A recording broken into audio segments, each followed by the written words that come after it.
ओम नमः सजात्म स्वरूप परम गुरु शुद्ध चैतन्य स्वामी शतवादिनय षट द्रव्य गुण पर्याय और प्रमाण का जड़ कर्म चेतन बांध का अरु कर्म के अवसान का कहे कर स्वरूप यथार्थ जग का जो किया उपकार है उसके लिए जिनवाणी माँ को वंदना शत बार है, वंदना शत बार है, वंदना शत बार है।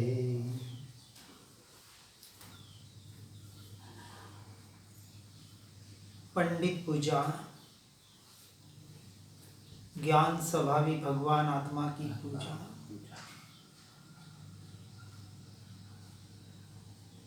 जो निरंतर अपनी आत्मा के शुद्ध स्वरूप का अनुभवन कर रहा है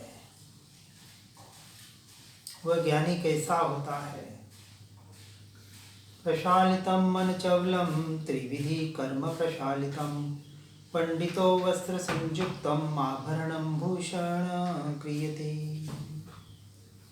गाथा 15 में बता रहे हैं कि शुद्ध ज्ञान में जल से ज्ञानी मन की चंचलता और तीनों कर्मों का प्रक्षालन करते हैं, अर्थात धोकर साफ कर देते हैं। आज दिन तक सिर्फ और सिर्फ बाहर की शुद्धि का तो पूरा ध्यान रखा, परंतु भीतर की शुद्धि पर जोर नहीं दिया। अब बाहर के शुद्धि पर ध्यान रखना है, परंतु जोर कहाँ होना चाहिए? भीतर की शुद्धि पर। कहीं न कहीं मत संप्रदाय के आधार पर हम बाहर और बाहर ही अटक जाते हैं। द्रव्य कर्म, भाव कर्म, नो कर्म से भिन्न निज स्वभाव को जो पहचानते हैं, ऐसे पुरुषार्थी को कर्म की प्रबलता नहीं होती। बाहर जो कुछ परिणमन हो रहा है कर्म के उदय से, यानी पर द्रव्य का परिणमन, और इसके निमित्त से, किसके? पर द्रव्य के निमित्त से होने वाले आत्मा के विभाव, ये जो भाव हो रहे हैं मोह राग द्वेष के, इससे वह ज्ञानी अपने आप को संपूर्णतः भिन्न स्वतंत्र अनुभवन करता है। इस प्रकार ज्ञानी के शुद्ध ज्ञान के जल में स्नान कर समस्त दोषों को धोकर साफ कर दिया है। अब चाहे वो बाहर से अशुद्ध हो, अशुद्धि का मतलब क्या?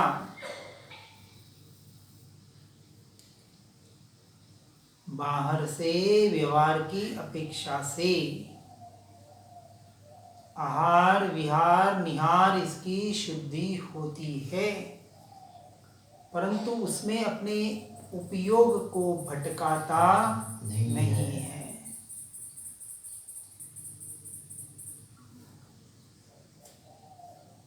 अब यह पंडित अर्थात ज्ञानी अपने वस्त्र और आभूषणों से संयुक्त होता उस ज्ञान स्वभाव को ही धारण करने का पुरुषार्थ करता है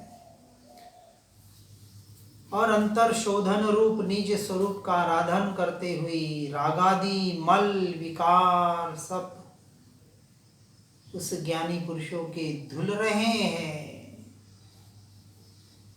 साफ हो जाते हैं और अपना शुद्ध चैतन्य में टंकोत्कीर्णप्पा आत्मा प्रकाशमान होने लगता है। तब उसे कोई अशुद्धि नहीं मिलती। ज्ञानी किसी हट के बिना, आक्षेप बिना, पर के दोषों से उन्मुख होकर निज परिणाम के अवलोकन से अपनी दिखने वाली योग्यता आदि के विचार पूर्वक आगे बढ़ता है और जब यह सब शुद्धि हो जाती है तो वह सच धज कर कहाँ अपने आत्मा के वैभव से ऐसे स्वयं के वस्त्राभूषण को पहनता है। तो प्रश्न पूछा कि वितराग मार्ग में तो वस्त्राभूषण उतारे जाते हैं, बाहर से संपूर्णतः त्यागी होते हैं, एक धागे का भी परिग्रह नहीं होता है, तो यह ज्ञानी कौन से वस्त्राभूषण पहनता है? इसके समाधान में 16वीं गाथा में कह रहे हैं, वस्त्रम च धर्म सद्भावम आभरणम रत्नत्रयम मुद्रिका सममुद्रस्य मुकुटम ज्ञानमयम ध्रुवम्। ज्ञानी अपने शुद्ध स्वभाव रूपी धर्म के वस्त्रों को धारण करता है। कौन सा वस्त्र? अपने स्वभाव रूपी जो निरंतर शुद्ध शुद्ध और शुद्ध ही है, ऐसे वस्त्रों को जो धारण कर लेते हैं और निरंतर जो बाहर से अनासक्त भाव से वैराग्य भाव से अपना जीवन जी रहे हैं, ऐसे ज्ञानी की बात यहाँ कह रहे हैं। तथा रत्नत्रय के अनुपम आभूषण से संयुक्त होकर अवर्णनीय शोभा को प्राप्त हुआ, अतीन्द्रिय आनंद में डूबता हुआ ज्ञानी अपने ध्रुव स्वभाव में रमण करने को सदा उत्साहित रहता है। यही एकमात्र उसकी दशा है। इसलिए ज्ञानी को बाहर की क्रिया, अपवाद मार्ग का या उत्सर्ग मार्ग का आग्रह नहीं होता। खास ध्यान रखना है, किसी भी चीज का आग्रह होना, चाहे सत्य का भी आग्रह क्यों न हो, सबसे बड़ी हिंसा है। किसकी हिंसा है? स्वयं की हिंसा है।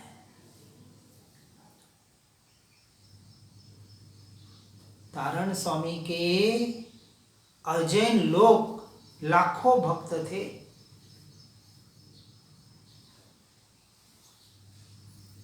अब अजैन लोग वही प्रश्न पूछते थे, क्या हमारा आप धर्म परिवर्तन तो नहीं करवा रहे हैं?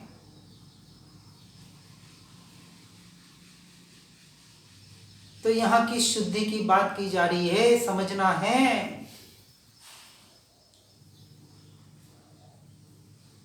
ये ठीक है, अपेक्षा से वस्त्र शुद्धि, भोजन शुद्धि, बाहर की शुद्धि, यदि ऐसे शुद्धि का वहां आग्रह होता तो कोई भी अजैन, मुझे नहीं लगता कि तारण स्वामी का भक्त बन पाता। और आज हम क्या कर रहे हैं, यह विचारणीय है। कैसे जुड़ेंगे दूसरे लोग? अरे तारण पंथ वाले, जैन समाज वाले, ये नारे लगाने वाले, इससे भी कई गुना जो बाहर से आते हैं और धर्म की जिन्हें जिज्ञासा होती है, ऐसे पिपासु जिन्हें प्यास होती है तत्व की, वह हम पंथियों से कहीं आगे बढ़ जाते हैं, क्योंकि वहां कोई आग्रह नहीं है। यहाँ कह रहे हैं, न कोई बाहर का आग्रह, न बाह्य में भेष को कल्याणकारी मानते हैं, क्योंकि यह तो पुद्गल का पर्याय का परिणमन मात्र है। अब स्नान नहीं किया तो शास्त्र को हाथ नहीं लगाना, अरे रे रे रे रे रे रे रे रे रे, पाप लगेगा। अरे अपने स्वभाव में रमण करने के लिए कौन से शास्त्र को हाथ लगाना है? ये चमड़े का शरीर कितना भी धो लो, अशुचि से भरा हुआ, मढ़ा हुआ, आखिर उस शास्त्र को तो चमड़े से ही छू रहे हो, कब समझोगे? यथा योग्य व्यवहार होना चाहिए। इसलिए जो तत्समय की योग्यता अनुसार स्वयं परिणमित होती है, परंतु जिससे अपने परिणाम में आगे बढ़ाना जा सके, निर्विकल्प निजानंद की दशा बने, उस मार्ग को ही ग्रहण करना चाहिए।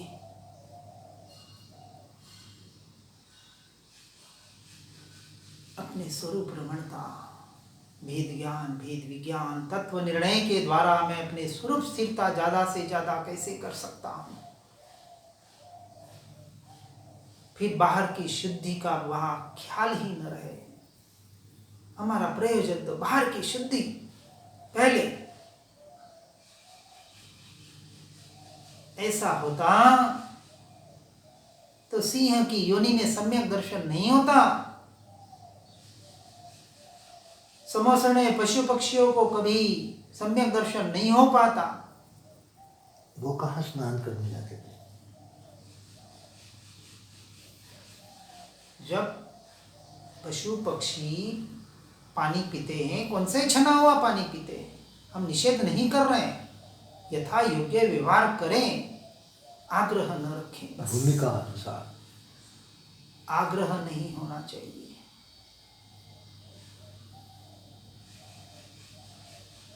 यही बात यहाँ बता रहे हैं।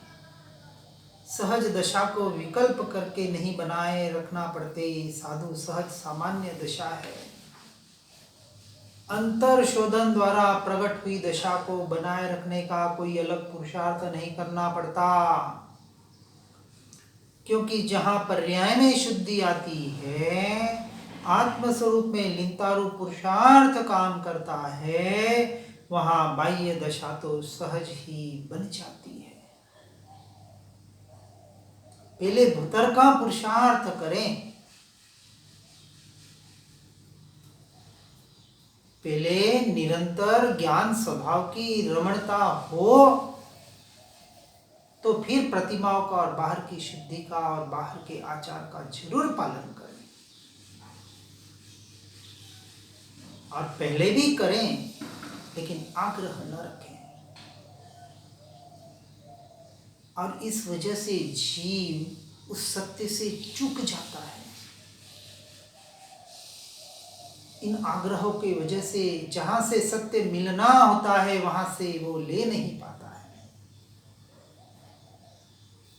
हम अपने मत, पंथ, संप्रदाय में इतने अटक गए सत्य को समझ नहीं पाते कि इससे बाहर कोई बताने का प्रयास करता है तो सत्य को भी स्वीकार नहीं कर पाते हैं। इसलिए साधक दशा में शुभाशुभ भाव बीच में आते हैं, परंतु साधक उन्हें छोड़ता जाता है, साफ करता जाता है।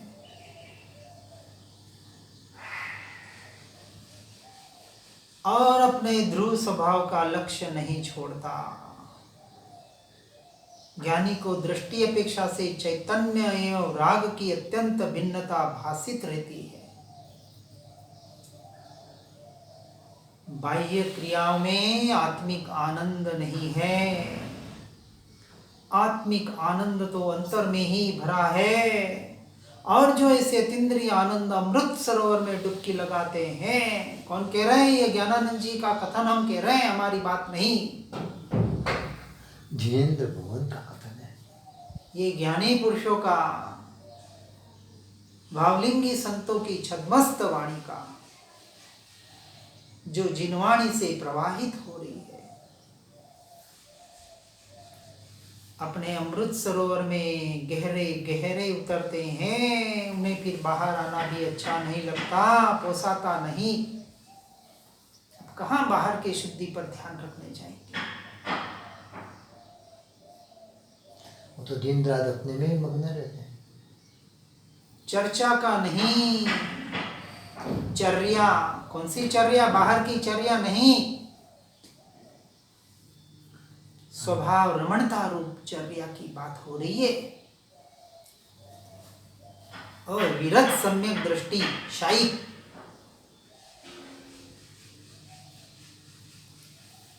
इसलिए मजबूरी और पुरुषार्थ की आसक्ति के कारण बाहर आना पड़े तो भी जल्द से जल्द ज्ञान ध्यान में लीन होने का पुरुषार्थ करते हैं। ऐसे जीवों को संसारी प्रपंच, सामाजिक व्यवहार, शिष्य आदि का विकल्प कैसे पोसाए?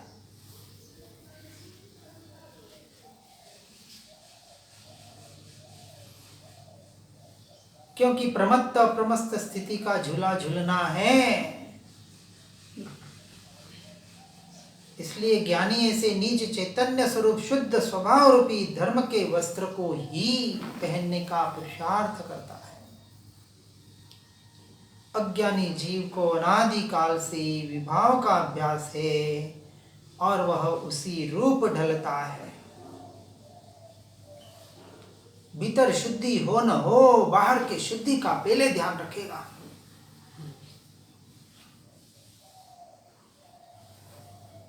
छूत अछूत की परंपरा चली आ रही है।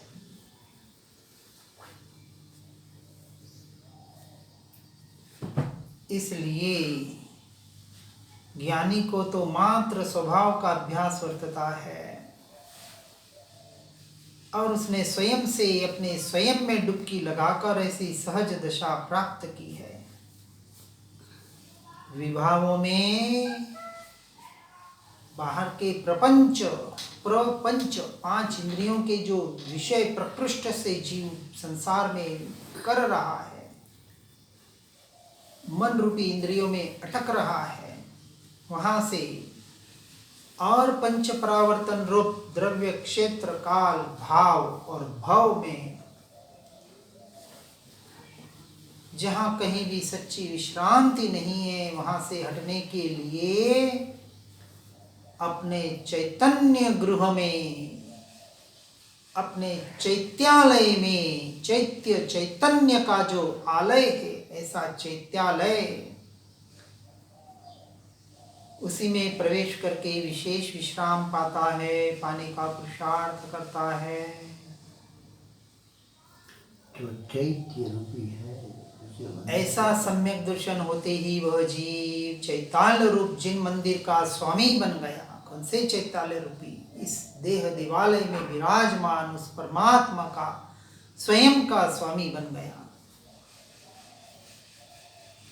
इसलिए तीव्र पुरुषार्थी को अस्थिरता रूप कचरा निकालने में कम समय लगता है। अनादि से ये कचरा अंदर में भरा पड़ा हुआ है।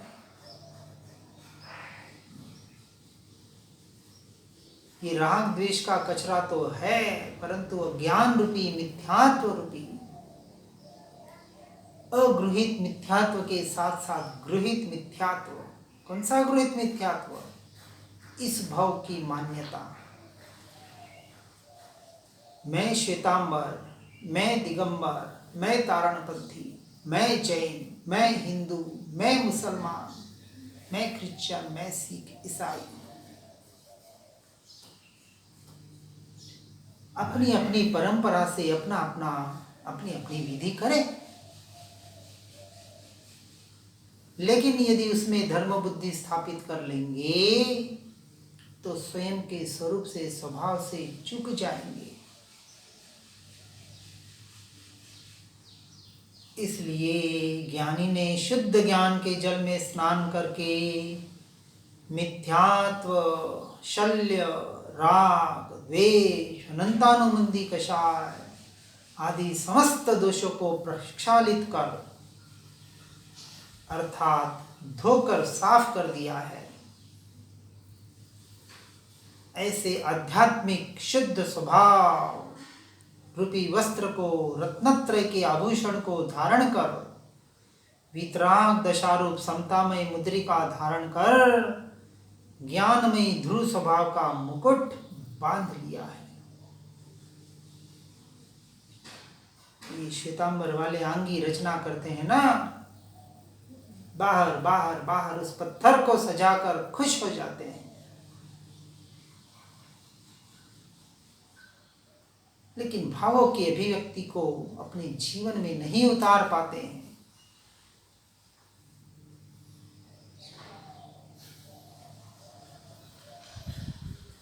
बात सही तरीके से समझनी है, अन्यथा लेने का प्रयास न करें। हम इसमें माहिर होते हैं। हमारे भगवान को पत्थर कैसे कह दिया? क्या ये शाश्वत सत्य नहीं है? काष्ठ की मूर्ति काष्ठ है, पत्थर की मूर्ति पत्थर है, धातु की मूर्ति धातु है।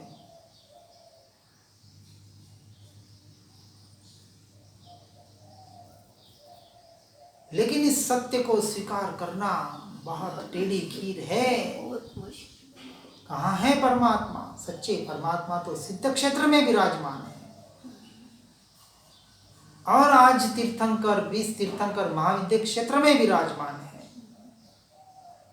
केवल ज्ञानी महाविद्य क्षेत्र में आज विराजमान है। तो अरहंत सिद्ध तो सामने कहीं है नहीं।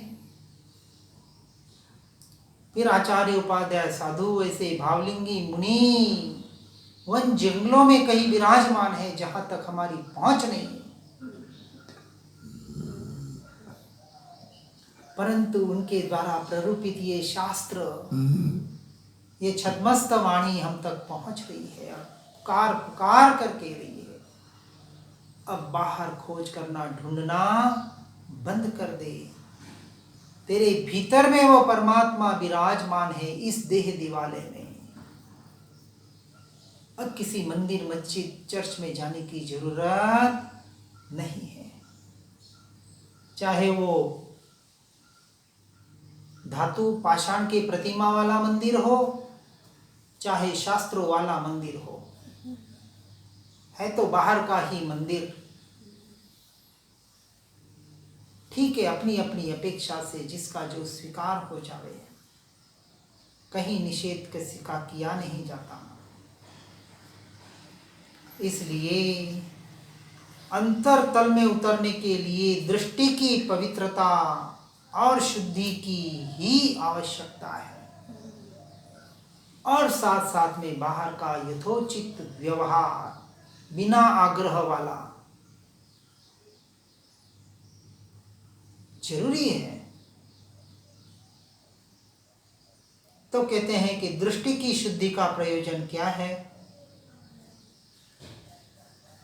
जब जीव की पात्रता पकती है, करण लब्धि पूर्वक काल लब्धि आती है, और श्रद्धा गुण की निर्मल पर्याय से मिथ्यात्व और अनंतानुबद्धि कषाय का उपशम क्षया क्षोक्षम होने पर, अब ये पूरी आंतरिक क्रिया है, बाहर की कुछ नहीं है। यहाँ जीव को अपने सिद्ध स्वरूप परमात्म तत्व की अपने स्वानुभूति का अनुभव होता है, अपना आत्मानुभवन होता है, टंकोत्कीर्ण निर्णय होता है, यथार्थ श्रद्धान होता है।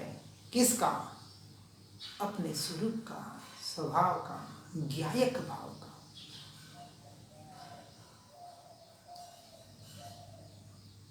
यदि बिना मूल गुण का, यानी बिना मुनिपद धारण किए और बिना प्रतिमाएं अनुव्रत धारण किए,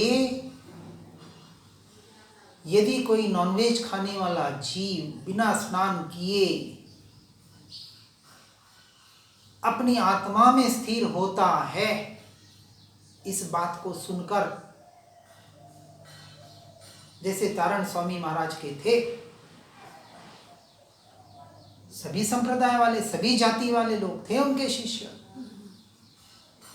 तो क्या उनको सम्यक दर्शन नहीं होगा?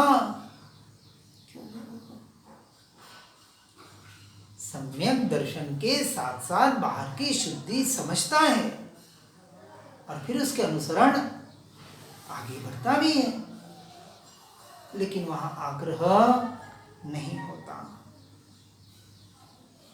इसलिए स्वयं के अनुभूति का, आत्मानुभूति का, आत्मरमणता का नाम सम्यक दर्शन ज्ञान चारित्र है। इसलिए सम्यक दर्शन होने के बाद 25 मल दोषों के दूर होने से सम्यक्त्व की शुद्धि होती है, जिससे मैं आत्मा, शुद्धात्मा, परमात्मा हूँ और शरीर आदि मैं नहीं हूँ और इससे जुड़े संबंध मेरे नहीं हैं, ऐसा स्पष्ट वेद्ज्ञान रूप बोध हो जाता है। और ऐसा बोध होते ही वह सम्यक जीव वहाँ अटकता नहीं है। अभी यहाँ से तो धर्म की शुरुआत है। सबसे बड़ी बात यह देहाध्यास छूटना। जीव देहाध्यास नहीं छोड़ पा रहा है, कहीं न कहीं शुद्धि की नाम पर भी देह का ही पोषण कर रहा है।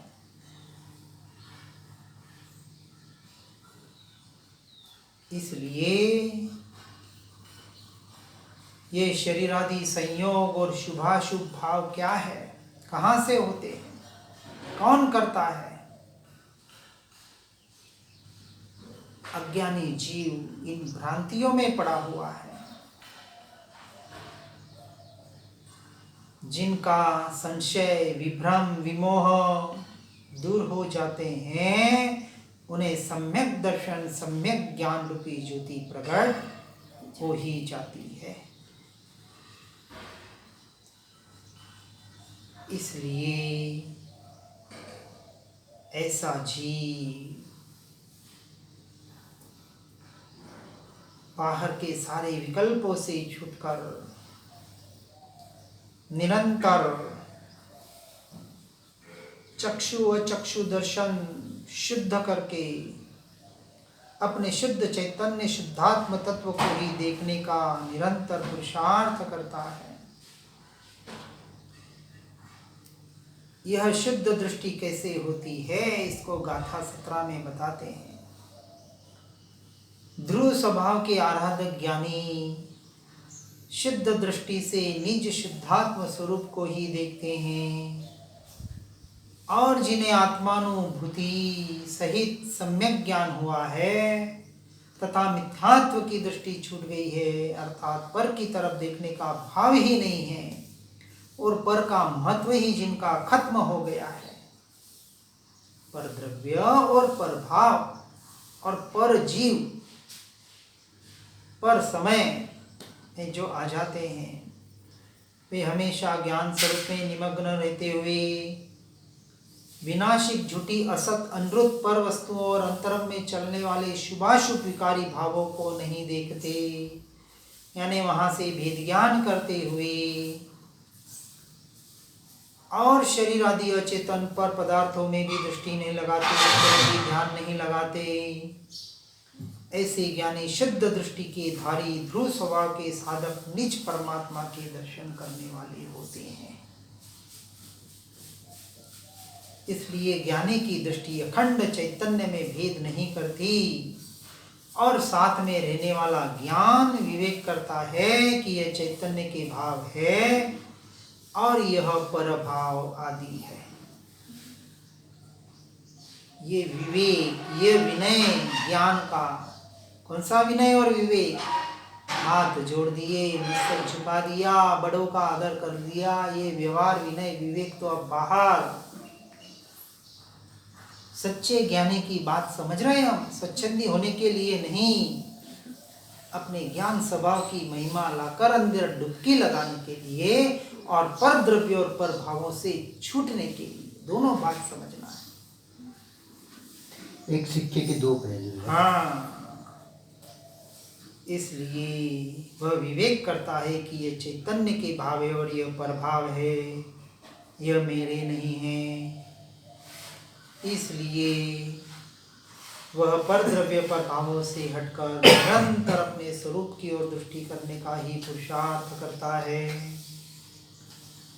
ऐसे साधक दशा भी अधूरी है और इसी अधूरी दशा को साधक जब तक पूर्ण वितरागता को प्राप्त नहीं करता है, यानी जब तक केवल ज्ञान प्राप्त नहीं होता है, तब तक निरंतर भीतर आत्मरमणता का ही पुरुषार्थ करता है और पर द्रव्य से, पर भावों से पांचवें गुणस्थानक में छूटते छूटते छठे गुणस्थानक में सर्वसंग परित्याग करके एकांत में जाके सिर्फ और सिर्फ आत्मा की आराधना प्रतिमाओं से ये शुरू हो जाता है। इसलिए सामायिक 3 काल वेला में, संधि काल में जो बताई, सबसे छूटकर आत्मलीनता। औषधोपवास चौथी प्रतिमा में 48 घंटे सबसे विमुख होकर एकमात्र कहीं एकांत में बैठकर आत्मरमणता। ये अर्थ तो पहले 48 मिनट का, फिर 48 घंटे का, और ऐसे अपनी दशा को बढ़ाते जाता है। इसलिए ऐसे साधक को जब तक पूर्ण वितरागता न हो और चैतन्य आनंद धाम में पूर्ण रूप से सदा के लिए विराजमान न हो जाए, तब तक ऐसे पुरुषार्थ की धारा कौन से पर से छूटकर आत्मरमणता की पुरुषार्थ की धारा उग्र यानी अभिवृद्धि को प्राप्त होती है। और इसी का नाम तो गुणस्थानक है। इसी का नाम पहले 11 प्रतिमा का बढ़ना है।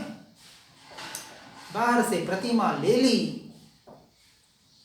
शुल्लक अलग बन गया, वस्त्र छोड़ दिए, दिगंबर मुनि बन गया। यहाँ द्रव्य लिंगी का काम नहीं है, भावलिंगी की दशा बता रहे हैं। और ऐसे भावलिंगियों को साथ में द्रव्य लिंग अपेक्षा से अपनी योग्यता के अनुसार होता है। और जब ज्ञान की शुद्धि हो गई और दृष्टि की शुद्धि हो गई, तो चारित्र में अपूर्णता कैसे? तो कहते हैं कि जब तक पर्याय में अशुद्धि है, पर्याय में जब तक अशुद्धि है, निरंतर समय समय में ज्ञान सभा में रमणता नहीं हो रही है, अपनी दशा अपने को पता पड़ती है। और इसी का नाम चारित्र की अपूर्णता है। चारित्र मोह के उदय से ऐसा शरीर मिला हमें कि हम अपने चारित्र में, अपने स्वरूप में लीन नहीं हो पा रहे हैं। शरीर तो नाम कर्म के उदय से मिला, परंतु स्वयं में लीनता होने के लिए जो साधन है अपेक्षा से है, निमित्त नैमित्तिक संबंध की अपेक्षा से। इसलिए ऐसे चारित्र की अपूर्णता को यानी पर्याय के मलिनता को भी स्वीकार करके वो उससे हटकर अपने योग्यता के अनुसार आगे बढ़ने का पुरुषार्थ करता है। और इस आधार पर शुद्धोपयोग में शुद्धि की वृद्धि करते हुए पूर्व कर्म बंधोदय निर्जरित करने का पुरुषार्थ करता है और मुक्ति की ओर आगे अग्रसर होते हुए सम्यक चारित्र में यानी आत्मलीनता का पुरुषार्थ करता है। और ऐसा कौन सा पुरुषार्थ, इसको आगे समझने का प्रयास करेंगे। हर चीज सुनकर समझकर अपने में लीन होने का प्रयास करें। जिनाज्ञा विरुद्ध कुछ भी कहने में आया हो तो इच्छामि दुक्कड़म। जिन वाणी के ज्ञान से हो सम्यक श्रद्धा, हो चारित्र मान, पाऊं पद निर्वाण। जिन वाणी के ज्ञान से सूझे लोकालो, सो वाणी मस्तक नमो सदा देता हूँ दो।